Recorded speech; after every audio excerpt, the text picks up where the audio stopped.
Welcome back to the Vandy Sports Podcast. I'm Joey Dwyer. He's Billy Derrick. We're here after Vanderbilt's sixth straight loss. It's their 12th out of the last 13 tries against Tennessee. And I think the biggest story today, Billy, probably the crowd. Tennessee fans really outnumbered Vanderbilt today, probably 70 or 80% today. I think Vanderbilt's fan base sent a message today, and so did Tennessee's. There was Rocky Tops blaring from the Tennessee fan base at the end of the game. There was Vanderbilt fans in paper bags. Whatever your opinion about that, not good for Vanderbilt, and today wasn't either. Dalton Connect had 32 points. Vanderbilt's offense struggled to get in a rhythm. Its guards were good. Tyron Lawrence was really good today. I think he starting to get into form a little bit. Ezra Manjon was good in the first half, good defensively in the second half, but it wasn't enough as Vanderbilt falls 75 to 62. Billy, it just feels like the same story over and over again. We went in the post game, and I just really didn't even know what to ask. It's just the same thing keeps happening, and today, I think the story is the crowd and the message sent by both fan bases. Yeah, another big game and the same story for Vanderbilt. I mean, they were ready to play. I thought the first half was competitive, and Vanderbilt fans made themselves known too. I mean, I thought their fans kind of got going a little bit there in the first half, but Tennessee really showed up in the second half. I mean, their defense. They made some adjustments. They didn't let Ezra Manjon post up on Ziegler as much as he was, and they just kind of gave the ball to Dalton Connect and said, "Go do your thing." And he did a lot of Dalton Connect things, and I mean, he is so fun to watch. The way he just rises up and is able to finish over.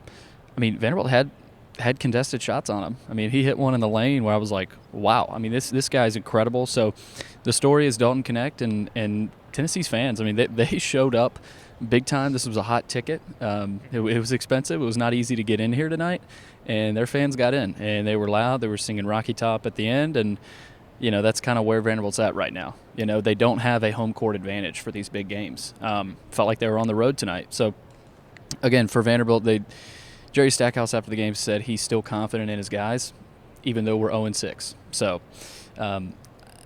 And he did say, he had a quote after, he said, "I'm thankful for all of it." He was asked about, if it's frustrating, to play well in all these big games, but you struggle against, lesser opponents in the non-conference. And he said, I'm thankful for all of it, where we've been through, what we've been through and, where we started day one.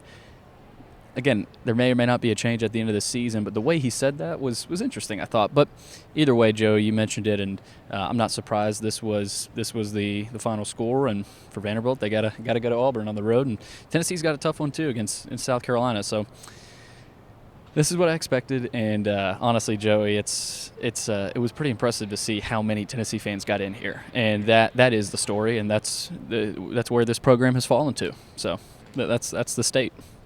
Yeah, if you win, they'll come, and they'll come 3 hours east. Or was it west? Yeah, well, a lot of them honestly probably live here. That's the thing. Right. There's so many in Nashville. And there's a lot of Vandy fans who live in Nashville as well that didn't show up today. And I think that sent just as strong of a message as the Tennessee fans. I think Vandy fans kind of made their voices known today that this product is not good enough for them. They're not going to come if this keeps happening. And it does keep happening, and there's no indication that it won't. Something's got to give here.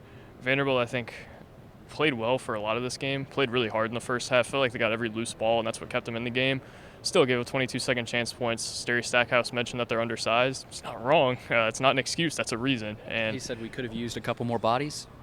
Yeah. Thought that was interesting. Yeah, that was interesting. I think he was referring to Lee Dort and Colin Smith mostly, but they could probably have used another one in the portal as well.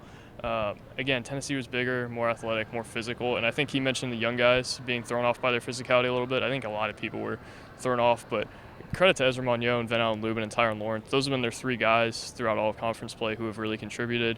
They were good today. Lubin, I think, was a warrior today. He was all over the floor. He got hurt. Again, he was good, but Vanderbilt was outscored, 45-27 in the second half.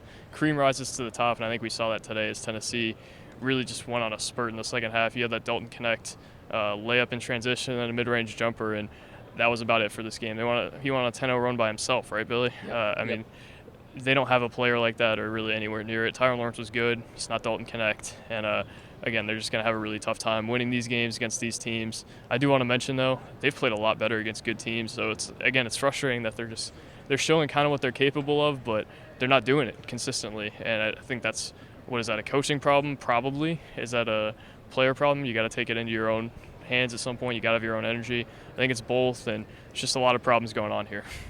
Yeah, I thought a big moment in the game was that 10-0 run from Dalton Connect, and he just sort of took the game over.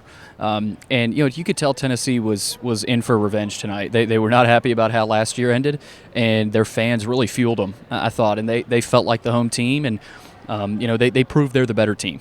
They are a lot better than Vanderbilt. Yeah, Vanderbilt played well in the first half, but again, this we can't keep saying, well, tough loss, right? And I don't think it's I don't think we have any more time for moral victories here. So 0-6 in the league, they've lost 6 straight, 5-14 now. There's other teams struggling in the SEC, but being 5-14, like Joey, we said this last time, if they were around 500 overall right now, I don't I don't know if this was excuse me, the cough got the best of me. I don't know if this would be as bad right now. Like if they were at least 500, So yeah, nothing new here, Joey. And I just thought Tennessee just proved they were the better team. And for Vandy fans, it's tough to swallow. We'll see if anything gives here. That there's probably some conversations to be had tonight. Whether it's administration, coaching staff, boosters, whoever. But this feels like a tipping point in this Stackhouse tenure. There's a lot of really, really unhappy people today. Seeing what this gym used to be, Chris tells us about it all the time. I'm sure you experienced it when you were a kid too.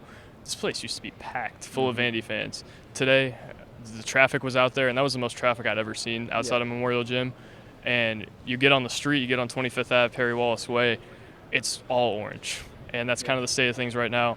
Tennessee's the better team. Tennessee's the better program. And Vanderbilt isn't particularly close. Last year, you felt Memorial Magic when they played Tennessee. You felt this team maybe had something. It had a spark. Maybe it had some positive trajectory going into this year. Billy, that night, I think we can boil down to just magic at this point. I don't think that was anything about these teams being close together in the rivalry. I don't think it was anything about Vanderbilt's trajectory. It was just magic. And that's really all it felt like now. It felt like a little more than that back then, but really just a flash in the pan last year, and now back to the state of things, looking at the same old Vanderbilt today. Yeah, and then one more thing for me. After the game, Stackhouse said that we just didn't make enough shots.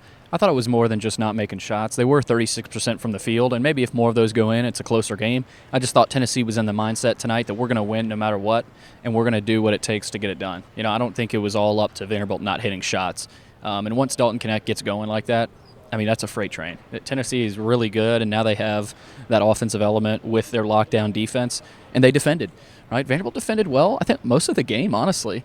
They just couldn't hit enough shots, and Tennessee proved they're the better team. And, I think there's a lot of frustration with Vanderbilt people that this keeps happening. Right? They haven't really gotten close to Tennessee's level, and I think we'll see that at the end of the season with Vanderbilt missing out on any postseason tournament.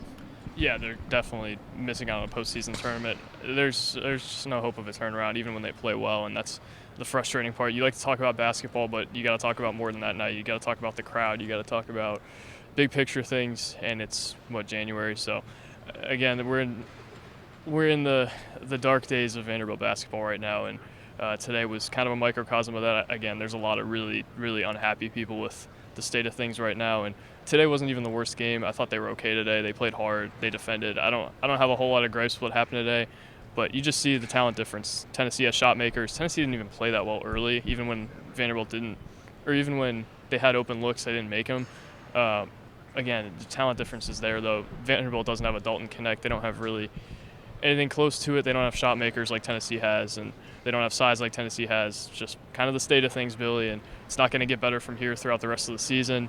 And I don't know that does moving forward. It definitely has the opportunity to if they can steer the ship the right way. But, right now they're in a hole, and it's going to be more and more difficult to see them getting out of it. It feels more and more like last year was a flash of the pan after today. So that's all we got. Thank you guys for watching. God bless. Peace.